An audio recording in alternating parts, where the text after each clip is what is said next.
네, 박근혜 대통령이 G20 정상회담과 동방경제포럼 참석 등의 일정을 위해 8일간의 순방에 나섰습니다.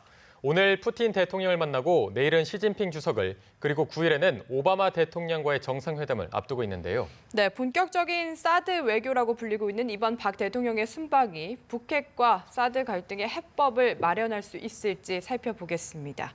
한국외대 국제지역대학원 강준영 교수와 함께합니다. 어서 오십시오. 안녕하세요. 네, 안녕하세요. 자, 일단 이 박근혜 대통령이 조금 전에 러시아에서 열리는 동방경제포럼에서 기조 연설을 했는데요. 네네. 먼저 어떤 내용이었는지 정리부터 해주시죠. 네, 방금 기자도 소개를 했습니다만은 크게 두 가지 틀로 나눌 수가 있을 것 같아요. 하나가 이제 북한 핵 문제를 어떻게든지 해결을 해야겠다라는 의지, 그리고 그 부분에 있어서 당연히 유엔 안전보장이사회 상임이사국인 러시아의 도움이 좀 필요하다. 네. 이제 이런 것들 우회적으로 표현을 한 거죠.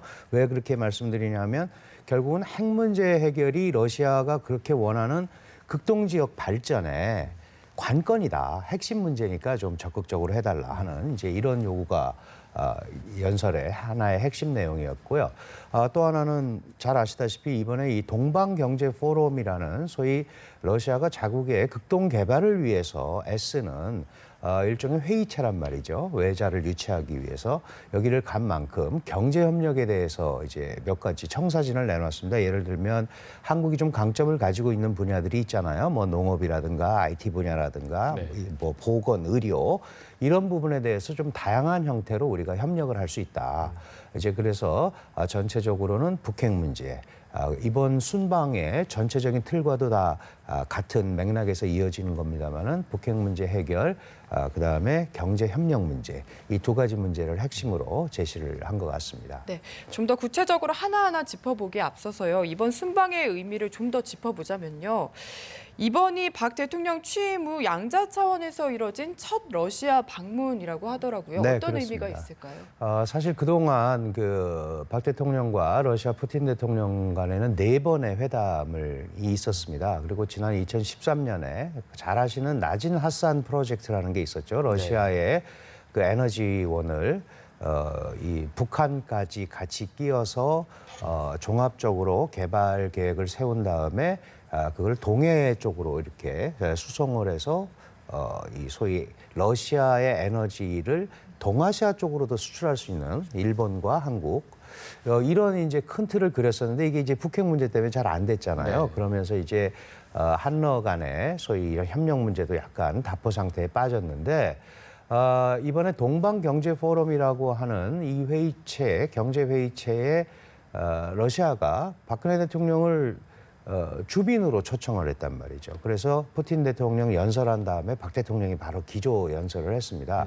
이런 걸로 보면 이게 이제 장기적인 관점에서 한국이 매우 중요한 파트너가 될 수 있다라는 우리한테 또 메시지도 주는 거죠. 거기에는 당연히 세 번째 연설한 아베 일본 수상보다 먼저 했단 말이죠. 네. 아베 총리보다. 그럼 무슨 얘기냐 하면 일본과의 경제협력도 매우 중요하지만 일본과는 또 쿠릴 열도 문제라든지 여러 가지 복잡한 소위 이제 북방 4개섬이라고 하는 이 반환 문제가 또 걸려 있습니다. 그래서 지나치게 일본의 자본이나 이런 것들이 받아들여지면 소위 이 러시아의 대일본의 정치적 공간이 약간 줄어들 수도 있다. 이제 이런 생각을 하다 보니까 박근혜 대통령과 특히 한국 정부와 이런 양자적 차원의 발전을 도모하는 것이 훨씬 전략적으로 지금 상황에서 필요할 수 있다. 네. 이렇게 생각을 했기 때문에 그런 면에서 이번에 첫 번째 양자 접촉이라는 데 상당한 의미가 있지 않나 이렇게 볼 수 있을 것 같습니다. 네.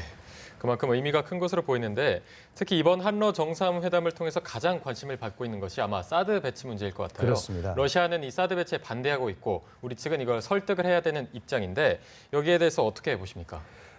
사실 이 사드 배치 문제에 관해서는 러시아는 일찍부터 중국과 공조를 취하고 있습니다. 잘 아시다시피 중국과 러시아는 항상 유엔이나 국제 무대, 특히 이런 안전 문제에 관해서는 항상 공조를 취하는데요. 네. 박근혜 대통령이 러시아 방문하기 전에 이미 러시아 국영통신과 인터뷰를 했죠. 사드 문제는 점증하는 북한 핵 위협에 대한 자위적인 불가피한 선택이었다. 국가 안전이 우선이지 않느냐.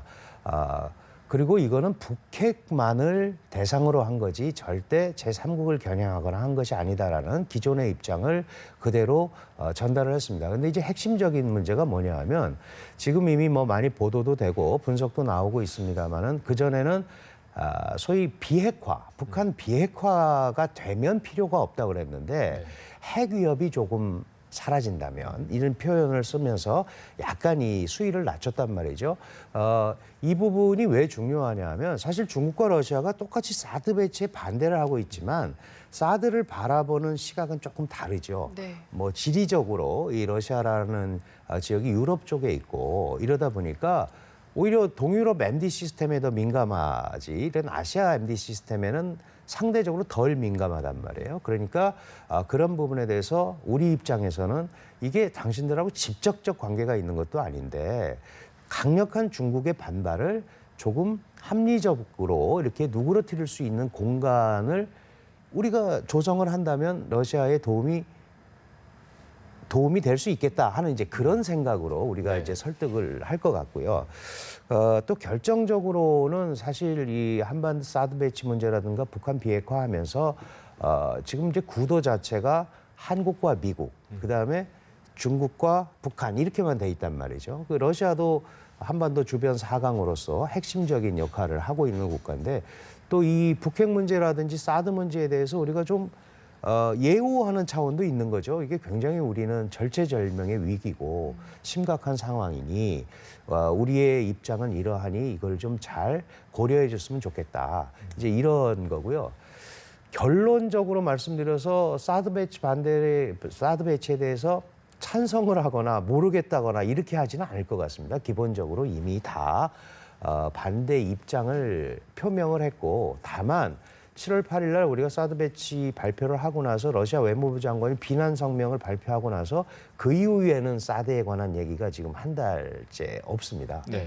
결국은 이제 거의 2달이 됐죠. 이런 상황을 보면은 중국 때문에 조금 더 강력하게 그런 건 있지만 러시아하고는 약간의 공간이 있을 수도 있다. 그리고 그런 것들이 잘 공감대가 이루어진다면 우회적으로 중국을 나름대로 좀 누그러뜨리는데 기여는 할 수 있을 거다. 그러나 사드 배치 반대라는 자신들의 기존 입장, 그것을 명시적으로 철회하거나 이러기는 어려울 것 같습니다. 네. 오후 개별 정상회담에서는 아무래도 경제협력 문제가 주로 논의될 것 같습니다. 그렇겠죠? 그렇죠. 뭐 경제협력과 사드, 그다음에 이런 북핵, 이게 이제 같이 맞물려서 가는 건데요. 경제협력 문제 굉장히 중요합니다. 지금 제가 좀 전에 말씀드린 사드 배치 문제에 대해서는 서로의 의견을 그런 정도로 교환을 할 것 같고요. 그 자체도 굉장히 지금까지 경색 국면을 보면 발전이 많이 된 겁니다. 경제협력 같은 경우도 사실 중국이 안고 있는 약간의 두려움 같은 게 있습니다. 러시아가 안고 있는. 왜 이렇게 말씀을 드리냐 하면 중국 자본은 러시아에 투자하고 싶어 합니다. 극동 지역에. 그런데 이 중국 자본이 너무 많이 들어오면 극동 지역에서의 소위 주도권 자체를 또 중국한테 뺏길 수도 있다라는 이런 우려를 또 가지고 있거든요. 그래서 네. 그런 부분에 대해서 우리가 충분히 틈새 시장 이상의 공간을 러시아와 가질 수 있습니다. 근데 이 경제 협력을 제대로 진행을 하려면 역시 걸리는 것이 북한의 핵 문제입니다. 박근혜 대통령이 기조연설에서 분명히 얘기를 했지만 북한이 핵을 가지고 있고 SLBM 같은 걸 갖고 있다면 그러면 이 동해를 항해하는 한국 선박, 러시아 선박 이 안전을 담보할 수 없다는 거죠. 그러니까 모두에 말씀드린 대로 한국이 뭐 의료, 보건, 인프라 설비라든지 다양한 그 정보 기술 이런 데서 제공할 수 있고 협력할 수 있는 게 많이 있지만 결국은 그 전제가 역시 북한의 핵 위협을 일단은 어떤 형태로든 간에 지금하고는 다른 스타일로 막아놔야 된다. 그렇지 않으면 그 후과 나중에 생길 수 있는 문제는 아무도 예측할 수 없다. 그렇기 네. 때문에 러시아가 적극적으로 참여하고 그렇다면 우리가 남북러 이 소위 나진핫산 프로젝트 같은 이런 공조체도 다시 복원시킬 수 있다. 네. 이런 데까지 얘기를 한 걸로 봐서 이 두 가지 경제 문제와 북핵 문제가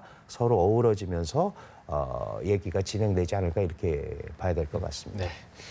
그리고 이제 박 대통령이 러시아 순방을 마치면 내일과 모레 이틀 동안 중국에서 열리는 G20 정상회의에 참석을 하는데 네네. 여기서는 이 시진핑 주석과 어떤 얘기가 오갈까요? 역시 뭐 똑같은 얘기겠죠. 중국이 가장 반발하고 있기 때문에 사드 배치가. 근데 러시아하고는 조금 다릅니다. 예를 들어서 이 사드 문제가 제3국을 겨냥한 것이 아니고 북핵만을 북한의 핵 위협과 미사일 위협에 대응하기 위한 조치라고 얘기를 우리는 계속 하는데 중국이 그걸 모르는 게 아니죠. 이게 벌써 사드 문제라는 게 한 2년 정도 내 얘기가 오고 간 거거든요. 네. 그런데 이렇게 했기 때문에 그 러시아와는 조금 그 정도가 다른 게 이건 바로 자신들의 코앞에서 벌어지는 일이거든요. 그러니까 더 강력하게 자신들의 원칙을 요구할 수는 있습니다.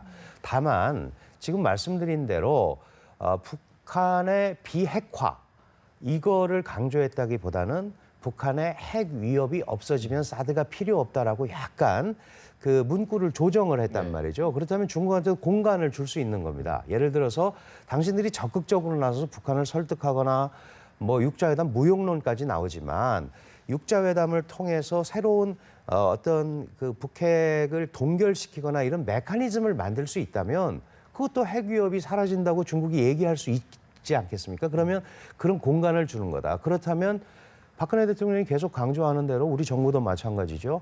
북핵 위협이 사라진다면 우리는 사드가 필요 없다. 이 부분은 캐리 미 국무장관도 올 2월에 중국 왕이 외교부장한테 이미 얘기를 했습니다. 네.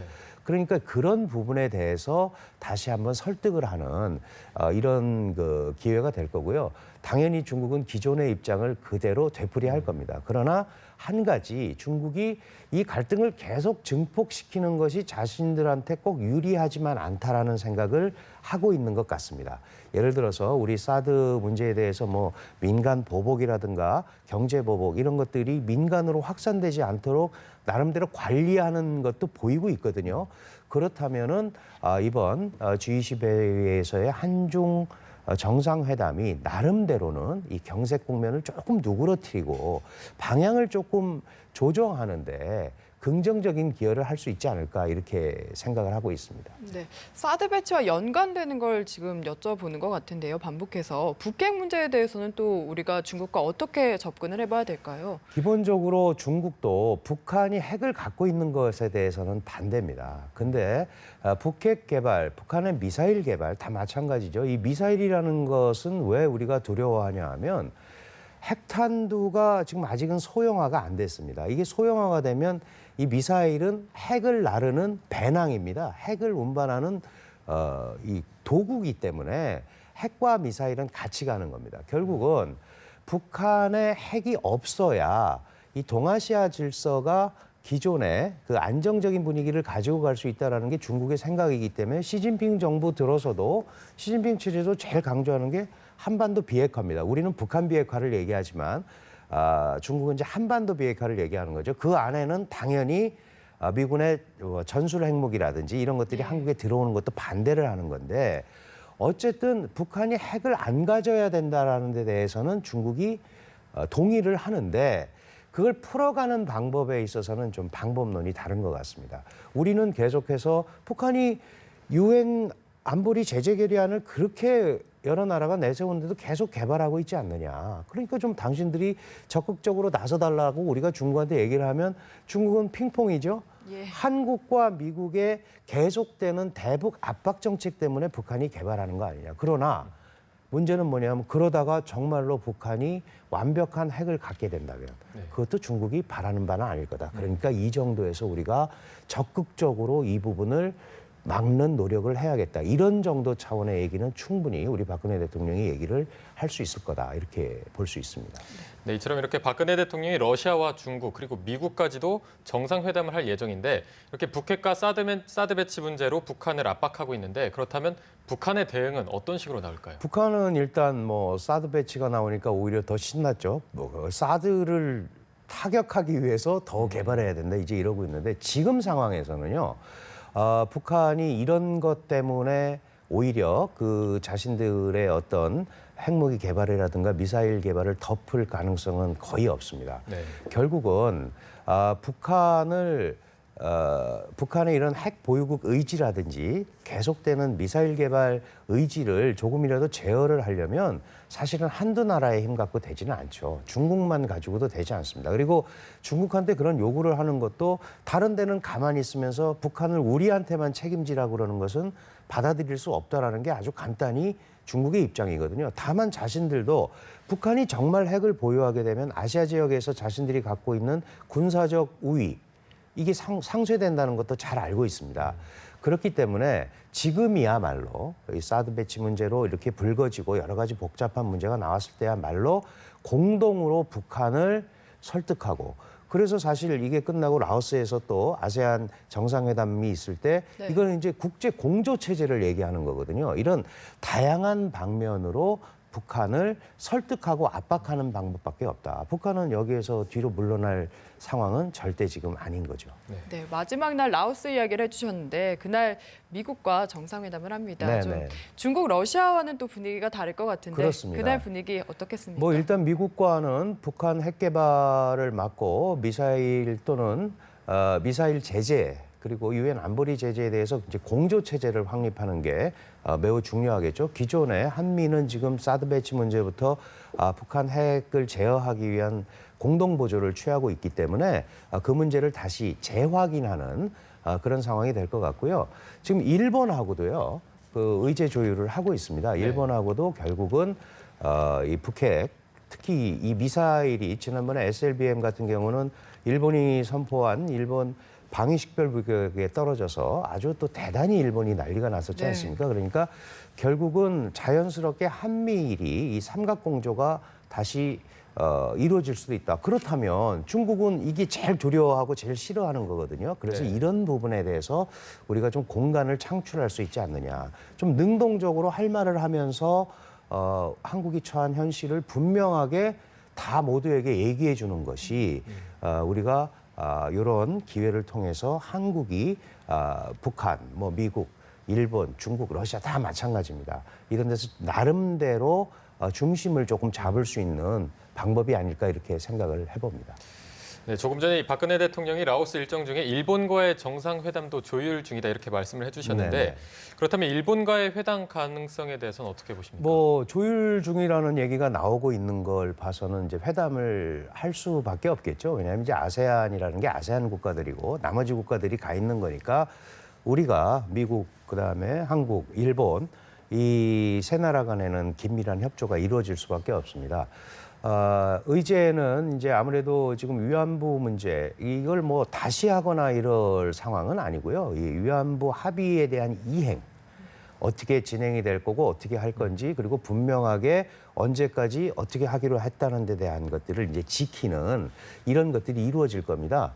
그래서 그런 부분에 대한 이행 점검, 그다음에 또 마찬가지로 이 북핵 문제, 미사일 문제, 이 부분에 대한 기존의 공조 체제, 이 부분을 다시 한번 확인을 하는 그런 상황이 되지 않을까 이렇게 볼 수 있을 것 같습니다. 네, 마지막으로 질문 하나 드리겠습니다. 박근혜 대통령이 그동안 여러 차례 해외 순방을 다니긴 했지만 이번에도 8일간의 순방에 나섭니다. 네. 외교 시험대가 될 것이다. 이런 이야기들 나오고 있는데 어떻게 평가하십니까? 네, 분명히 그렇습니다. 특별히 이번에는 그 사드 배치 문제 때문에 더욱이 심해졌죠. 특히 그 중국 같은 경우는 7월 12일에 잘 아시다시피 헤이그 상설중재재판소 판결이 있는데 그게 다 중국한테 불리하게 가 있었던 상황입니다. 그런데 중국이 볼 때는 한국이 미국의 부탁을 받고 7월 8일에 사드 배치를 발표했다.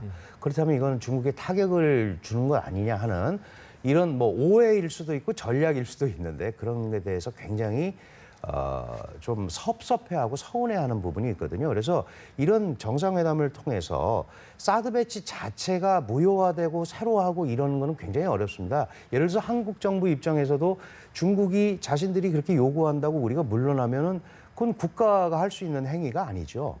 그러나 그거를 기정사실로 놓고 우리가 얼마든지 그 안에서 얘기는 할 수 있다. 그런 면에서 굉장히 7월 8일 이후에 경색돼 있던 한중 관계를 다시 한번 추스리고 새로운 방향으로 이렇게 끌어가는데 굉장히 중요한 역할을 한다. 그런 면에서 우리가 네. 시험대다 이렇게 말씀을 드릴 수 있을 것 같습니다. 네, 알겠습니다. 지금까지 강준영 한국외대 교수와 함께 얘기 나눠봤습니다. 오늘 말씀 고맙습니다. 잘 감사합니다. 들었습니다.